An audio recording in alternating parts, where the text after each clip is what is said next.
কলে সুন্দর তৃপ্তির অবস্থা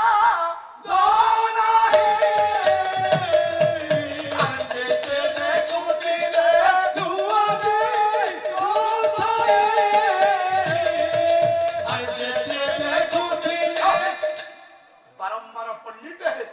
সেইটি আখিটা নাখিবা বিচার কলে সূর্যদেব কলে বিশ্বরে এতে সুন্দর ঝিও অছন্তি কিন্তু ইয়ে স্বতন্ত্র ইয়ে মা অন্যতম ইয়ে হচ্ছে অনন্য তাহলে কেতে সুন্দরী ভাবনা রাইজরে পৌঁছলে আপন মানকর সূর্যদেব বিশ্বরে কেতে সুন্দরী আপন মানকর পণ্ডিত কুমার সম্ভব কাব্য কবি হিলে কালিদাস যেটা কেতে সুন্দর সর্ব উপমা দ্রব্য সমুচয়ন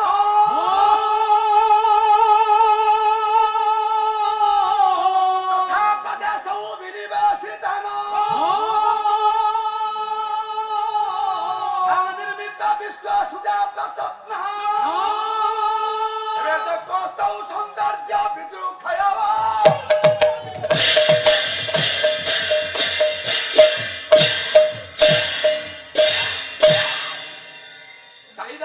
কইলে হে মোর জ্ঞানী মন্ডলী সর্ব উপমা দ্রব্য সমুচয়ন এ বিশ্বরে যেতে উপমা আছে সুন্দর উপমা যদি এ ঝিও নিকটরে সবু বোধে বিধাতা খঞ্জি ଦେଇଛି তা বলে এ ভଳି ঝিও এ বিশ্বরে বিরল এই কথাକୁ পণ্ডিতে বিচার করন্তু আপন মানকৰ বহুমূল্য সময়କୁ নষ্ট কৰিবি আলস্য লাগিব ଟିକେ ବିଷୟ ଆଗକୁ ବଢେଇ ଦେଲେ ବିଷୟରେ বহির মার্গটা মিଳିছে তাহলে এই সময় সূর্যদেব দেখুଛନ୍ତି বারম্বার দেখিলে বলে না কোন করিবি মতে টিকে মর্ত্য পৃষ্ঠ ওলাইବାକୁ পড়িব এ কথাକୁ পণ্ডিতে ভাবনা রাইজরা পਹੁঁচি বাপা মানে ওলাই পড়িলে গোটে সুন্দর পুরুষ রূপକୁ ধরি সমুদ্র তট ভেড়া ভূমিরে পਹੁঁচিলা ঝিଅ নিকটরে ডাকিলে বলে হে সুন্দরী এ ঝিও তবে ঘর কোউঠি তোম না কোন নিস্তব্ধ নীরব নির্জন স্থানরে জনে অপরিচিতা যুবতী দেখিলা জনে পুরুষ পছ ধাবন করুছি তাহলে বিচার করন্তু এটি রহিবা ভালো না ন রহিবা ভালো এই ন্যায় ঝিওটি তরতর হয়ে চালি গলা রে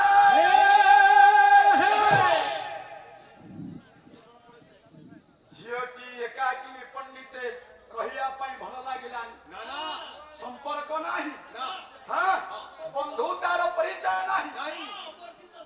কিয়ে সে মতে না গা পচারুছি তরতর হয়ে চালি যাଉଛି আপন মানকর পণ্ডিতে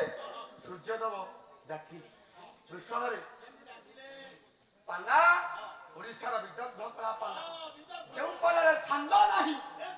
খালি ছন্দ গাইকি পালা হলা মানে চম্পু নাই ওড়িশি নাই পালার মূল্যটা কমি যায় ছন্দ চম্পু নথিলে পালার মর্যাদা বঢ়ি পারে না তাহলে সূর্যদেব ডাকি হ্যাঁ কবি কবি সূর্য বলদেব রথ বিশ্বরে পটল হলা ঝিও ମୋ ପାଖରେ ଝିଅ ତାହେଲେ କିଶୋର ତନ୍ଦନ କଣ କହିଲେ ଯୋଷା ବରରେ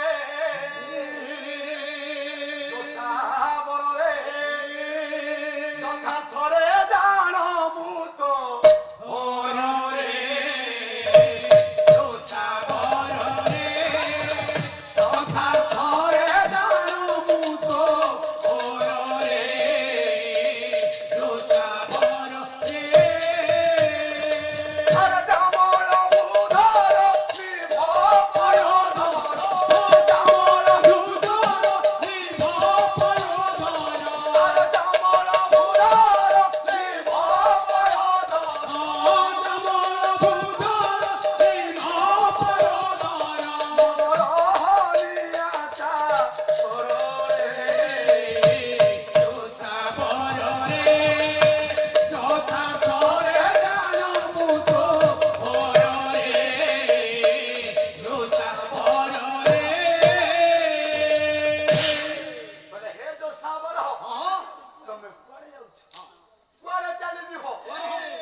ଶୁଣିଥିଲେ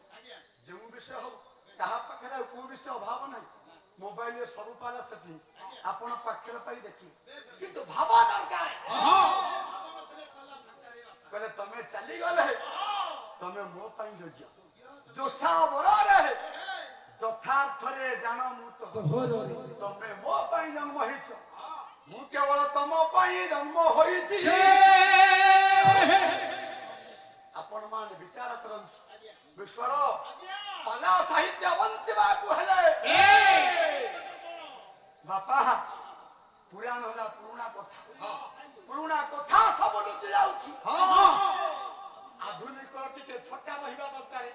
ଆଧୁନିକ ସାହିତ୍ୟର ସ୍ପର୍ଶ ରହିବା ଦରକାର ଆଧୁନିକ ରହିବ ପୁରୁଣା ରହିବ ତାହେଲେ ପାଲା ସାହିତ୍ୟ ବଞ୍ଚିବ ପୁରୁଣା ଆଉ ନାହିଁ ନା କବି ସମ୍ରାଟ ଉପେନ୍ଦ୍ର ଭୋଜ ଆଉ ପଦେ ଲେଖିଲେ ଆପଣ ମାନେ ଜାଣିଛନ୍ତି ସେ ପୁରୁଣା କାଳିଆ ପଦ ବାପା ମୁଁ ଟିକେ ମନେ ପକେଇ ଦଉଛି କଣ କହିଲେ ଆଉ ପଦେ ଲେଖି କଣ କହିଲେ ଓଡିଶୀ ଓଡିଶାର ସଂସ୍କୃତି ହେଲା ଓଡିଶୀ କଣ କହିଲେ আজ দেখিলি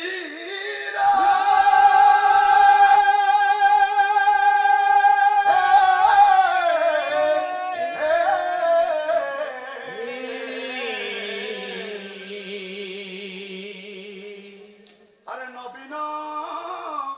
বয়সী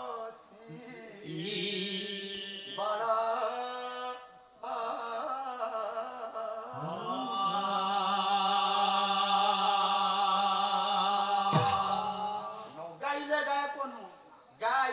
আগে গাও আরে পাইবি কি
ଝିଅଟି ବୁଲି କରି ଚାହିଁଲା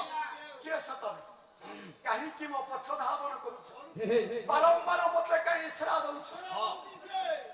ଚାହିଁଦେଲେ ଯେତେବେଳେ ଏତିକି ବିଶ୍ୱଳରେ କହିଲେ ମୁଁ ହଉଛି ସ୍ୱର୍ଗର ସୂର୍ଯ୍ୟଦେବ ତମରି ପାଇଁ ଧାଇ ଆସିଛି ମର୍ତ୍ତ୍ୟ ପୃଷ୍ଠ ତମେ ସୂର୍ଯ୍ୟଦେବ ଆପଣ ମୋ ପାଇଁ ଧାଇ ଆସିଛନ୍ତି ମୋର ଆଜି ଅହଭାଗ୍ୟ हे मोर ज्ञानी मंडली हाथ जोड़ी देला बड़ा दबा कुसुम संकाश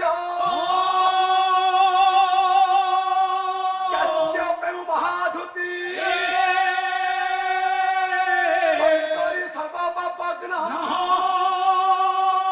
ପ୍ରାଣ ବସାଇ ଦିବାକର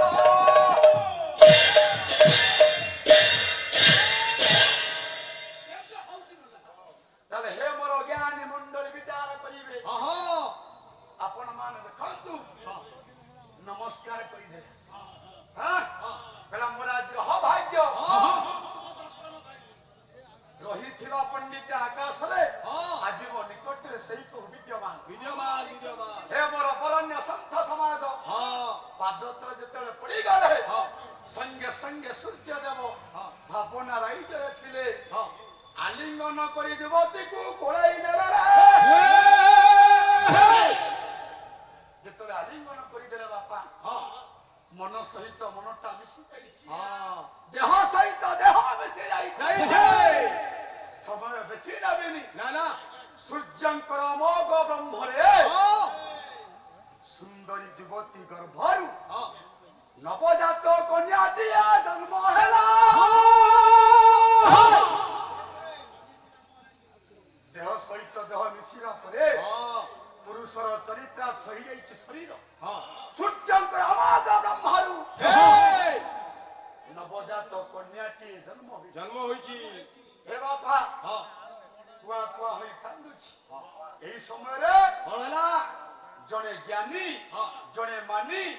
ଜଣେ ବିଜ୍ଞାନୀ ଜଣେ ମୁନି ଯୋଗୀ ଯେତେବେଳେ ପ୍ରେମ ଭାବନାରେ ପଡି ଯାଆନ୍ତି ତାଙ୍କର ସେ ଜ୍ଞାନ ତ ହରାଇ ବସାନ୍ତି ସୂର୍ଯ୍ୟଦେବ ବିଚାର କଲେ କେତେ ବଡ ଭୁଲ କଲେ ମୁଁ ସ୍ୱର୍ଗର ଦେବତା ଯଦି ସ୍ୱର୍ଗରେ ଏ କଥା ଜାଣିବେ ଦେବତା ମାନେ ମୁଁ ବାଛନ୍ଦ ହେବି ତାହେଲେ ସାର୍ ବିଚାର କରନ୍ତୁ ଏଇ କଥାକୁ ଚିନ୍ତା କରି ପ୍ରତାରଣା କରିବା ପାଇଁ ଚିନ୍ତା କଲେ ସୂର୍ଯ୍ୟଦେବ ବିଚାର କଲେ ଯଦି ଏଠି ଗୋଟେ ମୁହୂର୍ତ୍ତ ରୁହେ ସବୁ କଥା ସରିଯିବ ବୁଦ୍ଧି ଖଟେଇଲେ ବୋଲେ ବୁଦ୍ଧି ବିବେକ ଜ୍ଞାନ ବଳେ ମରଣ ଜିଣି ପାରେ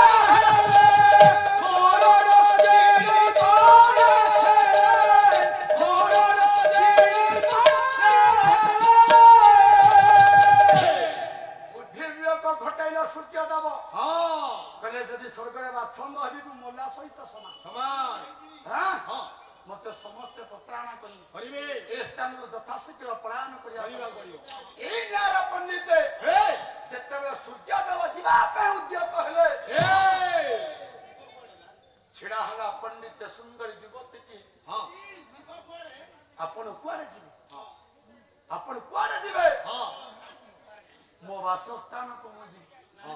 ଏଠି ଗୋଟେ ମୁହୂର୍ତ୍ତ ରହିଲେ ଭଲ ଲାଗେ ସଙ୍ଗେ ସଙ୍ଗେ ଝିଅଟି ବାପା ହାତ ଯୋଡ଼ିଦେଲା ଆପଣ କିଛି ସମୟ ପୂର୍ବରୁ ଯୋଉ ମିଠା ମିଠା ମଧୁ ମଧୁ କଥା କହି ଏ ହୃଦୟକୁ ସ୍ପର୍ଶ କରି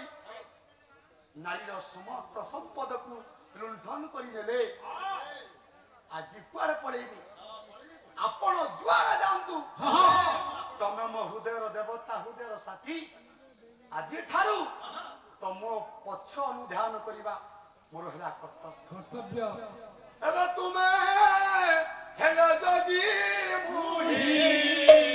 ହେବି ଯୋଗୀ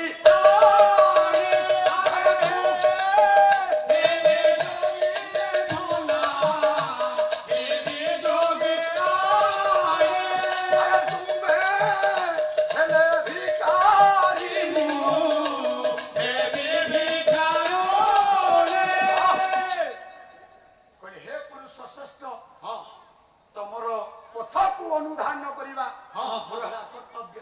ତମେ ଯୋଗୀ ହେଲେ ମୁଁ ଯୋଗୀ ଆଣିବି ତୁମେ ଭିକାରୀ ହେଲେ ମୁଁ ଭିକାରୀ କୁଆଡେ ଚାଲିଯିବ ତମେ ଯୁଆଡେ ଯାଉଛ ଯାଅ ଇଏ କନ୍ୟାରୁ ମତେ ସଙ୍ଗରେ ନେଇ ଚାଲିଯାଅ ଯେତେବେଳେ ଏତିକି କହିଦେଲେ ପୁରୁଷର ଯେତେବେଳେ ପୁରୁଷତ୍ୱ ଚରିତାର୍ଥ ହେଇଯାଇଛି ହେ ବର ଜ୍ଞାନୀ ମଣ୍ଡଳୀ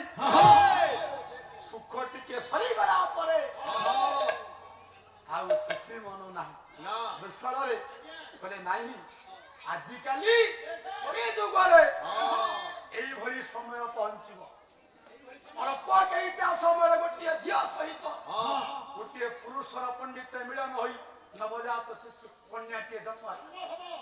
ଜାଣିଲା ଚିହ୍ନିଲା କିଛି ନାହିଁ ଭାବରେ ପଡିଗଲା ପ୍ରେମରେ ପଡିଗଲା ମିଠା ମିଠା କଥାରେ ମଜିଗଲା ଅଚ୍ୟୁତାନନ୍ଦ ପୁରୁଷ କହିଲେ ବିଶାଳରେ କହିଲେ ଭକ୍ତ ରାମଦାସ ନିକଟରେ ବାପା